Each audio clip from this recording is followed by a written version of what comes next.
Are you ready?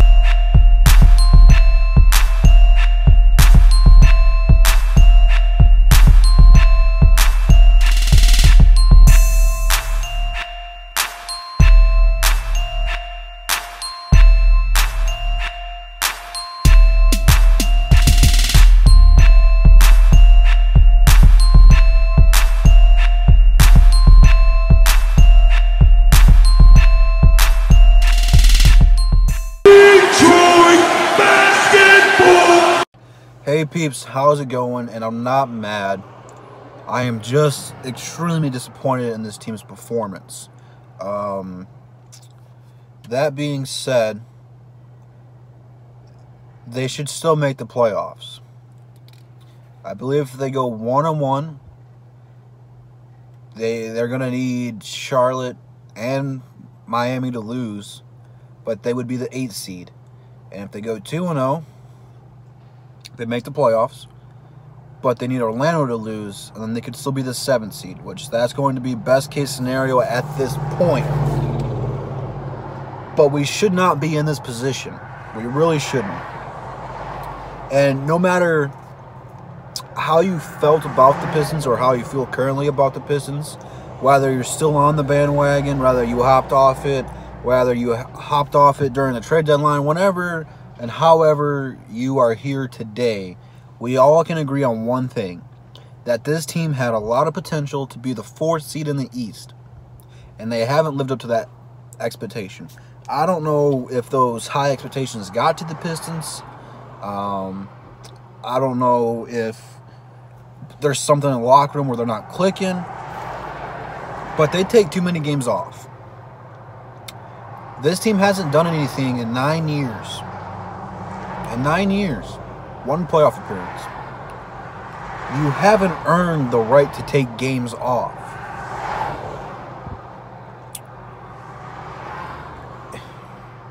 And that's what frustrates us the most. Is everyone realizes the potential of this team is good. So when we have games, for example, last night against a team below 500, who should have been eliminated from the playoffs last night, on 0-4 Piston night, you come out flat. Your defense sucks. You have a run late in the second quarter and a chance to clinch the playoffs, and you just can't come through. You don't have the right. You haven't earned the right to take time off, to take plays off, to take games off. It's frustrating. And even the most positive fans are really disappointed. And I was pretty mad last night.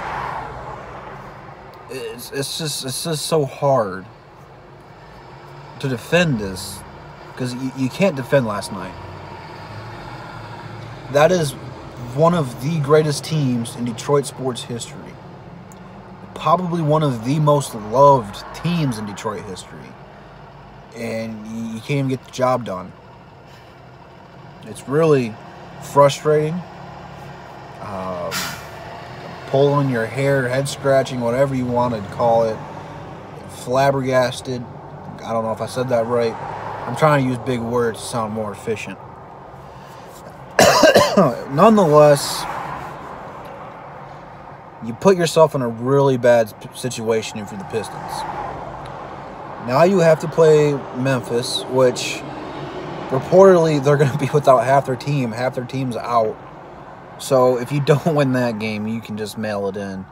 But you should. But then you're going to have to play New York.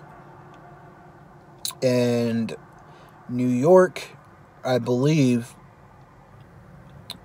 already has the worst record of the NBA locked up. So they're going to have the best chance of getting the first overall pick. So they are going to play carefree, with nothing to lose, because they don't have to lose anymore. They did their job earlier.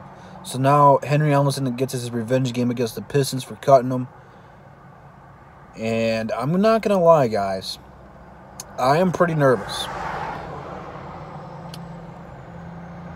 I don't know what Piston team we're getting without Blake Griffin. I don't know if you heard that, but I don't know what Piston team we're getting without Blake Griffin. These shooters have to step up. Luke Kennard, Galloway, Wayne Ellington, they all can't have bad games. They all need to, if their shots aren't falling, penetrate or pass it. Luke Kennard, I don't know where he's gone to, but he's disappeared. That 20-point per game scorer, I don't know where he went. But he needs to wake up.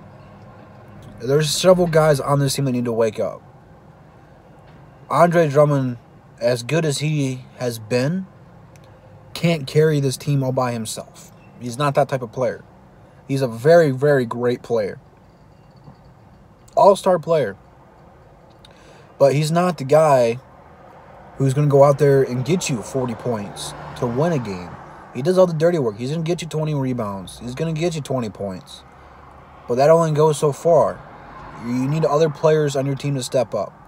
And Dwayne Casey really needs to show that he's better than Stan Van Gundy. Because the problem with Stan Van Gundy, they couldn't win games against teams like Charlotte or Miami or Orlando. All these teams that are fighting for the same spot you're going for.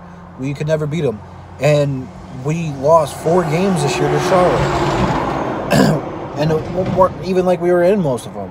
I knew as soon as we started playing Charlotte that we were going to lose. This team's too talented to come out flat. Your offense is staler than a fart, and you really have to adjust something. You really messed up not winning the other night, because now Blake Griffin, if you make the playoffs, isn't going to be healthy or remotely close to being healthy. If you play Milwaukee, you're going to probably get swept. I stand by my statement where if we're 100% healthy, we aren't getting swept. But you ruin that. Now you risk the point where Blake Griffin could get hurt worse and potentially him miss the playoffs and Detroit Pistons as a whole to miss the playoffs. I don't believe in tanking for playoff slots.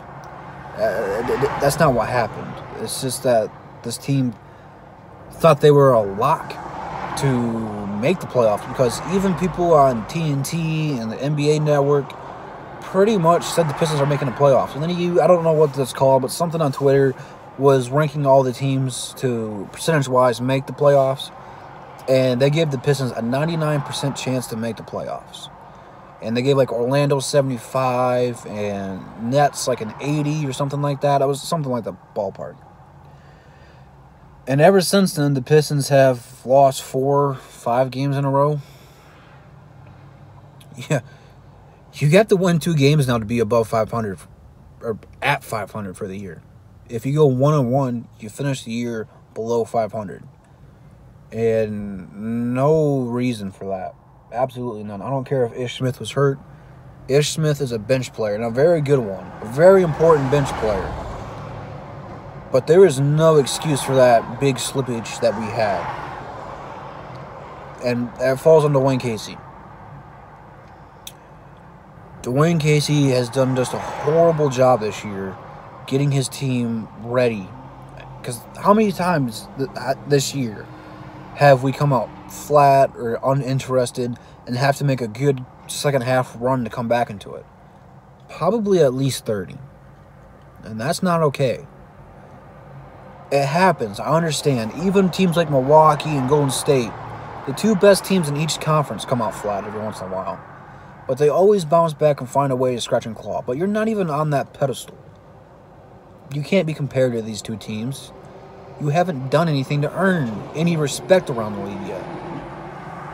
And that's what makes Detroit Pistons fans, because we don't even get respect in the league when we're good.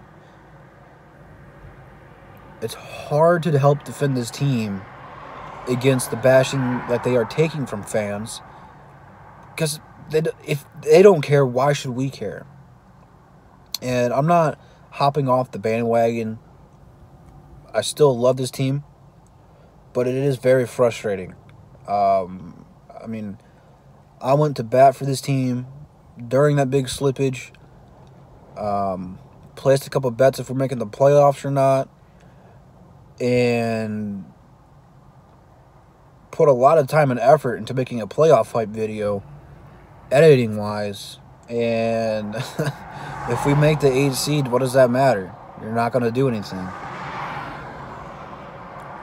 They had a really good shot at playing Toronto or Philadelphia, for that matter, which Philadelphia wasn't my ideal matchup, but Joel Embiid's an injury away from missing a series, so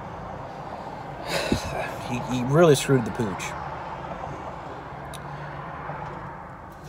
I don't know what the problem with this team is, but there's something not right. And it's before Blake Griffin's injury. But this defense that we're playing is just god-awful. It's bad. Really bad. Everything's falling on Andre. Andre's the only one who can have efficient nights and make this team competitive. When Andre gets in foul trouble because the guards can't play defense, this team gets blown out. And he can't do it all by himself. He doesn't have his shoulder hair anymore. He can't carry that load. Pistons got to do some real soul searching. Some real soul searching. And again, I don't know what the answer for this team is right now. But you got to do something. It's unacceptable. It's embarrassing. The players should be mad at themselves, frustrated, disappointed, despised. I just hope Memphis, they take care of business right off the bat, come out hot, don't take anything for granted. Because part of what I've seen, and I'm going to try to wrap this up quick because I've rambled on for about 12 minutes now. Blake Griffin was the only one diving for loose balls. And maybe that's because he doesn't play any defense. I don't know. But if Andre doesn't grab the rebound, and if Blake's not down for loose balls, we don't get any of that. And that's all motivation and coaching and players wanting to win. And I'm just not seeing that outside of your two best players. So, I don't know, man. I'm just going to wrap it up there before I keep rambling on so. I will probably be doing a live stream tomorrow around 12:30ish. Just talking pregame stuff before the Grizzlies, answering any question you guys have. So be sure to come back and tune in for that one. And then check the description out. Links for Instagram and Twitter are both in there. And the link is also there for the playoff hype video if you think we're still making it. Also, unfortunately, that's still lingering. I made a bet that if the Pistons don't make a playoffs, that I'll do a challenge that some of you guys will comment on. There is a post probably about a week ago where there are a few of those. Some of them came in from Instagram and Twitter. So hopefully the Pistons make the playoffs because I don't want to do any of them. They do not sound fun. But that being said, I will see you peeps in the next one. I hope you guys have a good day. Let's finish the season out strong. Go Tigers, go Pistons, go Wings, go Lions. Adios.